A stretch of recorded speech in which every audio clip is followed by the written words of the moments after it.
O mga kabunyog, itong mga SMNI, itong sila Sele, sila Badoy, talagang talagang matindi rin tong mga to eh. Ha? Ha? Matindi rin tong si Seles at saka si Badoy. Ha? Na-detain na yan ha. Nakulong na yan sa House of Representatives. Ha? Tapos na-suspend na yung programa nila ng MTRCB. Tapos na-suspend pa ang SMNI ng 1 buwan. Oh, kaya ngayon nagpo-programa sila, yung nakikita nyo dyan, online na yan mga kabunyog. Online, ibig sabihin, ngayon magtataka na naman kayo. Oh, akala ko ba attorney tinake down na yung SMNI sa sa YouTube at saka sa Facebook? Bakit nakaka-online pa sila? Ang ginagamit naman nila mga kabunyog, yung DCAR yata.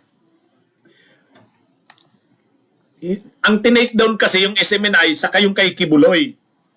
Ay mayroon pa silang ibang mga channel sa YouTube eh. Yung DCAR.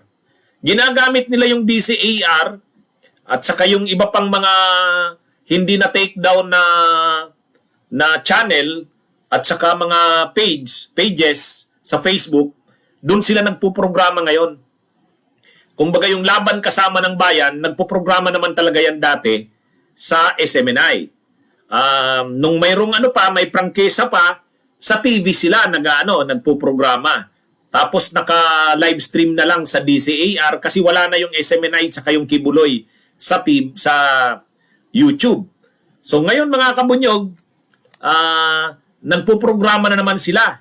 At sa pagpo-programa nila, doon sila, ginagamit nila online. Online ang pagpo-programa nila ngayon. Gamit ang DCAR, yung live streaming ng DCAR. Ito, makikita nyo, hindi pa rin na tumitigil itong si Seles at Badoy. Talagang arrogante na ito eh. Lalong lumaki ang ulo ni Badoy at Seles, lalong lumaki ang ulo nila Badoy at Seles nang makalaya sila dahil tingin nila natakot. Natakot daw ang Kamara sa mga PMA alumni. O dahil doon, dahil natakot daw ang mga tingin natin, dahil tingin nila bumigay ang Kamara, aatake uli sila. O kaya ngayon, hindi pa rin tumitigil itong sila Badoy at Seles. Tuloy-tuloy pa rin ang atake. At mas mga malala ang mga akusasyon nila mga kabunyog. Imagine niyo, sinasabi nila Seles at Badoy na ito daw SMNI ay ito daw Kamara sa pangunguna o sa pamumuno ni Speaker Martin Romualdez nakipagkutsabahan daw sa mga komunista sa CPP, NPA, NDF. At ang hiniling daw kay Romualdez ng mga CPP, NPA, NDF ay i-take down o isuspende ang programa ng Laban Kasama ng Bayan at saka yung kay Gikan Samasa ni Duterte, at kung pwede pati ang SMNI ay isuspend kasi sabi nila Badoy at Seles nasasaktan daw ang CPP, NPA sa mga pang-aatak, sa mga ginagawa nilang komentaryo at mga programa ng Laban Kasama ng Bayan nila Seles at Badoy at yung Gikan Samasa para sa masa ni Duterte. Yun daw ang hiniling. Hiniling daw yan ng mga CPP, NPA, NDF. Kaya tinutupad naman daw ngayon ni Romualdez. Kaya yung mga nangyayari daw na yan, na pagpapasara ng SMNI at pag-suspend ng mga programa nila, yan daw ay pagsunod sa CPP, NPA, NDF. Dahil hiniling daw ng CPP, NPA, NDF yung ulo ng SMNI at ng mga nagpo-programa dito kay Romualdez. Grabe yan, mga kabunyog, Grabe itong mga to. Dapat nito sila Speaker Martin Romualdez, sila hindi dapat nila to palampasin. Kasi lalong namamayagpag tong mga ito eh. Grabe, mga kabunyog. Alam nyo, tama po yung mga reactions nyo. Ano bang reactions ng mga viewers natin? Mukhang hindi na talaga to magbabago tong mga to at lalong naging mayabang ngayon. Kaya dapat si Romualdez Si Romualdez, wag niyang palampasin yan. Seryoso yung mga akusasyon niya na yan eh. Kung si BP Leni noon, mabait masyado, kaya nung sinabihan si BP Leni na nakikipagsabwatan daw sa mga komunista, ano yan eh, hindi naman pinansin ni BP Leni, pero ito hindi na simple to eh. Ano na sila niyan dinisiplina na sila nung nasa kamera. Ngayon, ano na naman, namamayagpag na naman at lalong mas naging mayabang. Ano to mga kabunyog? And yet, sinasabi nila na sila ang tagapagtanggol ng bayan laban sa CPP and PNDF. Alam nyo mga kabunyog, mga kababayan, kung ganyan ang mga tagapagtanggol ng bayan laban sa CPP and PNDF, walang maniniwala sa mga ito. Lalong lalakas nito ang CPP and PNDF. Ganyan ba ang kalaban ng CPP and PNDF? Ito ba yung mga tagapagdepensa ng CPP and PNDF? Walang kredibilidad. Red tagger. Paano nila makukuha ang simpatsya ng tao? Di ba mga kabunyog? Di ba? Kung gusto nilang makuha ang simpatsya ng CPP laban sa CPP and PNDF, magpakita sila ng kagandahang ugali. Ano sila? Kaya lang itong mga ito makikita mo talaga yung kasamaan, yung kasinungalingan. Paano ngayon? Ang paglaban sa CPP and PNDF ay winning the hearts and minds of the people. Kailangan makuha mo yung puso at damdamin ng tao. Ngayon, sa ugali ng mga ito, mga sinungaling, mga sinungaling, paano nila makukuha ang puso at damdamin ng tao, ang isip, winning the hearts and minds? Ang mga tao yata, mas lalong kakampi sa NPA kaysa sa mga ganito eh. Ang tao, pipili sila ng papaniwalaan. Kung ganito rin lang ang mga nagpupropaganda kontra sa CPP-NPA, baka mas lalo pang maniwala ang tao sa CPP-NPA eh. Di ba mga kabunyog? Dapat maghanap ng mga matitino na magpapaliwanag sa tao. Kung may mga mali sa CPP-NPA, maglagay ang gobyerno ng maayos na mga tao. Hindi ito. Lalong ma-isolate. Kung ito yung tagapagtanggol ng bayan kontra sa CPP and PNDF, kung papapiliin ng tao, mas pipiliin pa yata ang CPP and PNDF sa mga ito eh. Di ba mga kabunyog, mga kababayan? Wala eh. Prince of lies and kabastusan, tama si Merlinda. Kung ang inaakusa nila, mga CPP and PNDF daw si Franz Castro, si Raul Manuel, si Arlene Brosas, ay kung yan ang mga CPP and PNDF, mas kumbinsido pa ang tao sa kanila kaysa dito eh. Live ito, Pat Dilumbad. Di ba? Okay. Sabi nila sila ang kalaban ng CPP and PNDF. Sila Eric Celes daw. Kiniklaim nila yon. At ang mga CPP and PNDF daw ay si Brosas, si Raul Manuel, at saka si Franz Castro. Ay kung mga CPP and PNDF sila Franz Castro at sila ang kalaban ng CPP and PNDF, mas kakampihan pa ng tao sila Franz Castro kaysa sa kanila. Uod ng lipunan, tama si Elmer Cis Perez. Hindi mawawala ang CPP and PNDF kung ganitong mga klasing tao ang lumalaban sa CPP and PNDF. Wala hindi ito makakakuha ng hearts and minds ng tao. Maniniwala sila yung mga kapareho nila DDS. Yung mga kapareho nila yung sa SMNI. Francisco Antonio Mabunga, hindi po yan online lang po yan. Online lang po yung live nila. Nakaka-live pa po sila sa YouTube doon sa SDCAR, hindi sa SMNI na Alam nyo mga kabunyog, dapat disiplinahin na ito ng nila Romualdez. Napakaseryoso na ng mga akusasyon eh. Imagine niyo, para ang pinapalabas nila, nag-uusap ang CPP and PNDF at si Romualdez para pagtulong-tulungan si Sara at si Duterte, si Digong at si Sara, para ipasarado ang SMNI. Grabe naman.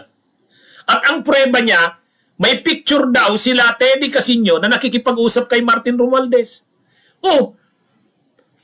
Bakit? Si NPA ba si Teddy Casino? Ang NPA namumundok humahawak ng baril. Oh, nasaan ba si Teddy Casino? Wala naman sa bundok, laging nandyan. Sila Arlene Brusas, NPA ba yun? Nandyan sa Kongreso. Nag-a-attend sa hearing. Di ba? Mga kabunyog. Ano to eh? Medyo, pagka ganito ang inaasahan na magkukumbinsi sa tao para masira ang CPP and PNDF, hindi masisira ang CPP and PNDF dito. Mas lalo, pag kinumpara mo na ngayon, itong mga tulad nito nila Badoy at Celes, wala nang kredibilidad yan eh.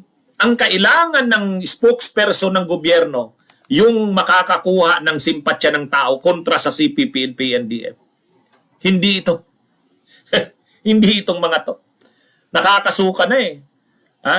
Kaya lang, dapat may gawin na talaga sila Romualdez dyan. Seryoso yung akusasyon eh. Si BP Leni kasi masyadong mabait. Nang sinabihan si BP Leni na nakikipagkutsabahan sa CPP at PNDF, hindi na lang pinansin ni Leni. Pero ito, iba to. Dapat si Romualdez hindi niya to palampasin. Kasi pinagbigyan na eh. Pinagbigyan na. Pinalaya na. Tapos ngayon, hindi pa rin tumitigil. At mas matindi pa ang mga akusasyon. Hinahamon pa si Romualdez. Oh, di ba mga kabunyog, mga kababayan? Sumusubra na. Oh, tama si Nunong Raymond. Sumusubra na ang mga to. Dapat ito masampulan na. Ano yan eh? At tayo naman mga kabunyog, ano tayo? Manindigan na tayo dito sa mga nagkakalat na ito ng fake news at kasinungalingan. Labanan na natin ito. Labanan na natin itong mga to. Itong SMNI. Ano to eh? Pag hindi natin to nilabanan, lalong namamayagpag itong mga ito. Mga kabunyog? So, pinapanood ko yung mga sinabi ni Celes. Grabe, ang sabi niya. Nag-usap daw ang CPP and PNDF at si Romualdez. Parang ang napagkasunduan, una, lalabanan si Sara, yung mag-amang Duterte. Pero ang hiling daw ng CPP and PNDF kay Romualdez, sasamahan nila si Romualdez laban kay Sara, pero ipasarado ang SMNI, ipasarado ang programa ng laban kasama ng bayan nila Celes at Badoy. Yun daw ang hiniling. Sos. Saan nag-usap? Saan nag-usap ang CPP and PNDF? May mga leaders ba ng CPP and PNDF nakipag-usap kay Romualdez? Tayo, hindi naman natin kakampi si Romualdez. Hindi naman tayo tagapagtanggol ni Romualdez. Pero masyado namang yan. May ebidensya ba sila? Ang sinasabi nilang ebidensya, picture. Picture nung nagpag-uusap sa Kongreso. Pumunta doon yung Makabayan Black, kinausap si Romualdez. Pero yung pag-uusap na yon hindi naman sikreto, kaya nga pinicturan eh. At doon ginawa yun sa lobby daw ng Kamara eh. Sa lobby. At ang pinag-usapan, hindi naman tungkol sa kung ano eh. Ano to eh. Ganyan na kasi mga kabunyog ang magiging narrative nila. Sa darating na mga araw, ganyan na yan. Tungkol na lagi yan sa CPP, NPA. Araw-araw yan. Tungkol na yan sa mga komunista, NPA, CPP, lahat na lang. Ibiblame nila yan sa CPP, NPA. Di ba? Lahat ng nangyayari, ang sasabihin nila ang may gawa niyan, CPP, NPA, NDF. Bukas mga kabunyog, i-discuss ko si Celes. Hindi po yan NPA. Hindi po yan NPA. Mayroon po akong mga ipapakita bukas na mga nagpapatunay na peke yan si Celes. Mga kabunyog, bukas na lang siguro sa Magandang Araw Pilipinas at Mundo. Okay? So mga kabunyog, sana pagpasok ng 2024, kasi iimbestigahan ng SMNI para ma-revoke na ang prangkesa nito at iimbestigahan si Kibuloy sa Senado sa mga krimen nito. Ngayon, mag-iimbestiga na rin ang NTC para pag-usapan sa NTC kung papalawigin pa yung suspension na 30 days o kaya ano pa ba ito? Talagang ipipermanente na. Kaya suportahan natin mga kabunyog, maging active din tayo sa social media. Hindi na dapat hayaan itong mga ito kasi lumalakas ang loob nila dahil may suporta daw sila ng mga PMA alumni, suportado raw sila ng mga tao, marami raw grupo, ang masa daw ay pabor sa kanila. Ipakita natin hindi totoo yan, mga kabunyog. Ha? Nasusuka na ang mga tao sa mga taong ito. Grabe na. Ha? Grabe na ang pagkakalat nila ng kasinungalingan. Dapat ano na yan eh. At dapat si Romualdez, gawan niya na yan ng paraan. Seryoso yung mga sinasabi niya na, imaginein nyo yan.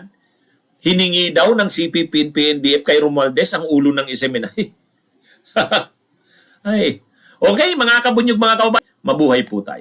Bunyog, bunyog, halikan na kasama ka. Bunyog, kapag buklod ay may pag-asa.